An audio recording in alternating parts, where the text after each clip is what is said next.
শীতকালে ত্বকের সমস্যা এবং সেগুলি কিভাবে মোকাবেলা করবেন। আপনার ত্বক কি শুষ্ক এবং টানটান বা চুলকানি এবং ফ্ল্যাকি বোধ করছে? ঠান্ডা আবহাওয়া এখানে এবং আপনি স্বস্তি অনুভব করতে পারেন যে আপনার গ্রীষ্মের ট্যান বিবর্ণ হয়ে গেছে, কিন্তু তারপরে তাই আপনার ত্বকের প্রাকৃতিক আর্দ্রতা আছে।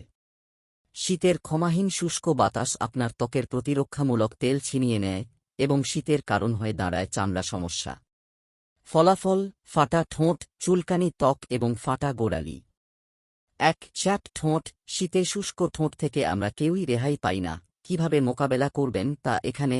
হাইড্রেটেড থাকার জন্য প্রচুর জল পান করুন এবং সম্ভব হলে বাড়িতে একটি হিউমিডিফায়ার ব্যবহার করুন। আপনার ঠোঁটে উদারভাবে মোম বা পেট্রোলিয়াম জেলি লাগান। প্রতিবার বাইরে পা দেওয়ার সময় সানস্ক্রিনযুক্ত লিপ বাম বা লিপস্টিক লাগান। আপনার ঠোঁটকে হাইড্রেট করার জন্য চাটবেন না। এটি সংক্ষিপ্তভাবে আরও ভালো লাগতে পারে, তবে এটি কেবল ফাটা ঠোঁটকে কিছুক্ষণ পরে আরও খারাপ করে তোলে। প্রতিরোধ: হাইড্রেটেড থাকুন। আপনার শরীর এবং ঠোঁট হাইড্রেটেড রাখতে প্রচুর পানি পান করুন। ডিহাইড্রেশন শুষ্ক এবং ফাটা ঠোঁটে অবদান রাখতে পারে। হিউমিডিফায়ার ব্যবহার করুন। বাতাসে আর্দ্রতা যোগ করতে বাড়িতে একটি হিউমিডিফায়ার ব্যবহার করুন, বিশেষ করে শুষ্ক শীতকালে। ঠোঁট বাম প্রয়োগ: আর্দ্রতা আটকাতে এবং শুষ্কতা প্রতিরোধ করতে আপনার ঠোঁটে উদারভাবে মোম বা পেট্রোলিয়াম জেলি লাগান। সানস্ক্রিন সুরক্ষা: রশ্মি থেকে আপনার ঠোঁটকে রক্ষা করতে আপনি যখনই বাইরে যান তখন সানস্ক্রিন সহ লিপ বাম বা লিপস্টিক ব্যবহার করুন। ঠোঁট চাটা এড়িয়ে চলুন। আপনার ঠোঁট চাটা থেকে বিরত থাকুন, কারণ লালা ত্বককে আরও শুকিয়ে দিতে পারে, ফাটা ঠোঁটকে আরও খারাপ করে তুলতে পারে। ফাটা হিল। বেদনাদায়ক ফাটা হিল শীতকালে একটি বারবার সমস্যা। এগুলি প্রায়শই শুষ্ক ত্বকের কারণে হয় এবং শুষ্ক শীতে আরও খারাপ হয়ে যায়। ফাটা গোড়ালিতে পেট্রোলিয়াম জেলি লাগিয়ে, প্লাস্টিকের মোড়ক দিয়ে ঢেকে এবং একজোড়া মোজা পরিয়ে আপনার পা সুস্থ ও পর্যাপ্ত ময়েশ্চারাইজড রাখুন। প্রতিরোধ: ময়েশ্চারাইজেশন: ফাটা হিলগুলিতে পেট্রোলিয়াম জেলি লাগান, প্লাস্টিকের মোড়ক দিয়ে ঢেকে রাখুন এবং আর্দ্রতা লক করার জন্য মোজা পরুন। শুকনো হাত। শীতের ঠান্ডা বাতাস ও পানিতে আপনার হাত কষ্ট পেতে পারে। ঠান্ডা এবং ফ্লু জীবাণু দূর করার জন্য ঘন ঘন আপনার হাত ধোয়া প্রয়োজন, তবে এটি শুষ্কতাও বাড়ায়। এই শীতে সকালে, ঘুমাতে যাওয়ার আগে এবং দিনের যে কোনো সময় যখন আপনার হাত শুকিয়ে যায় তখন গ্লিসারিন ভিত্তিক ময়েশ্চারাইজার ব্যবহার করে শুকনো হাতের যত্ন নিন। এবং প্রতিবার বাইরে যাওয়ার সময় গ্লাভস পরতে ভুলবেন না।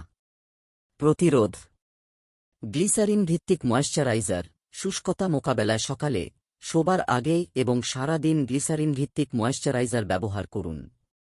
গ্লাভস সুরক্ষা: ঠান্ডা এবং বাতাস থেকে আপনার হাত রক্ষা করার জন্য বাইরে যাওয়ার সময় গ্লাভস পরিধান করুন। একজিমা। একজিমা শুষ্ক, লালচে ত্বক দ্বারা চিহ্নিত এক ধরনের ত্বকের প্রদাহকে বোঝায় যা চুলকায় বা পুড়ে যায়। এটি শীতকালে জ্বলতে পারে। সানস্ক্রিনযুক্ত তেলভিত্তিক মলম দিয়ে ঘন ঘন ময়েশ্চারাইজ করে সুরক্ষিত থাকুন।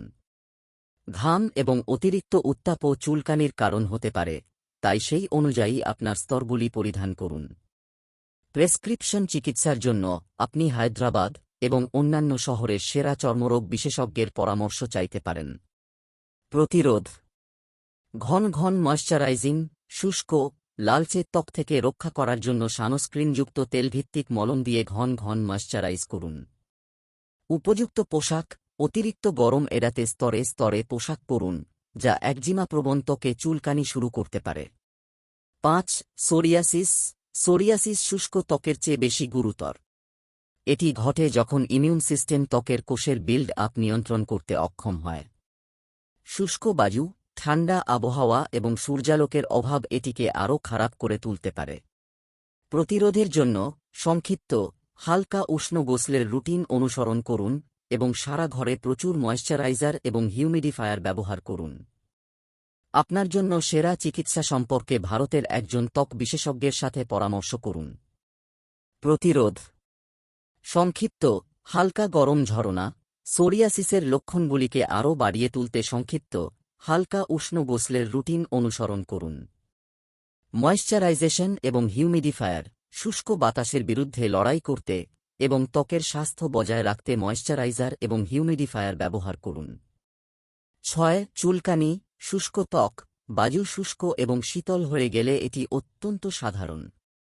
স্বাস্থ্যকর খাবার খাওয়ার পাশাপাশি প্রচুর তরল পান করা খুবই গুরুত্বপূর্ণ।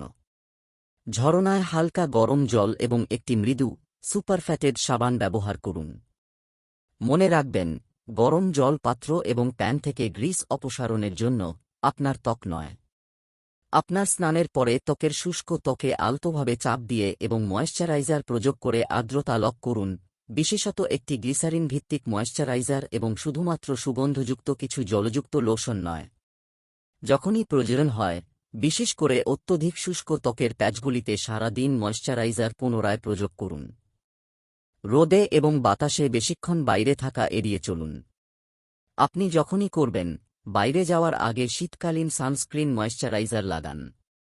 প্রতিরোধ, স্বাস্থ্যকর ডায়েট এবং হাইড্রেশন, একটি পুষ্টিকর খাদ্য গ্রহণ করুন এবং সামগ্রিক ত্বকের স্বাস্থ্যকে সমর্থন করার জন্য ভালোভাবে হাইড্রেটেড থাকুন। মৃদু ক্লিনজিং, ত্বকের প্রাকৃতিক তেল ছিনতাই এড়াতে ঝরনায় হালকা গরম জল এবং একটি মৃদু, সুপারফ্যাটেড সাবান ব্যবহার করুন। কার্যকরীভাবে ময়েশ্চারাইজ করুন, গোসলের পরে একটি গ্লিসারিন ভিত্তিক ময়েশ্চারাইজার প্রয়োগ করুন এবং শুষ্ক ত্বকের প্যাচগুলিতে সারাদিন পুনরায় প্রয়োগ করুন। 7. খুশকি, মাথার ত্বকে জ্বালাপোড়া, খুশকি এবং ত্বকে ফুসকুড়ি যে কোনো সময় ঘটতে পারে, তবে সাধারণত শীতকালে তা জ্বলে ওঠে।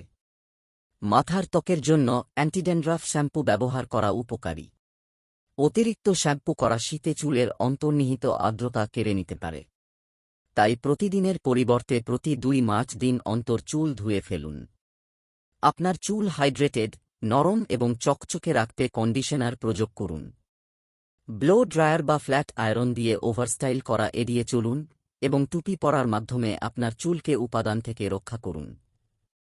প্রতিরোধ, অ্যান্টিড্যান্ড্রাফ শ্যাম্পু, মাথার ত্বকে জ্বালাপোড়া এবং ফ্ল্যাকিং নিয়ন্ত্রণ করতে অ্যান্টিড্যান্ড্রাফ শ্যাম্পু ব্যবহার করুন। শ্যাম্পু করা সীমিত করুন, প্রাকৃতিক আর্দ্রতা ছিঁড়ে যাওয়া রোধ করতে প্রতিদিনের পরিবর্তে প্রতি 2 দিন পর চুল ধুয়ে নিন।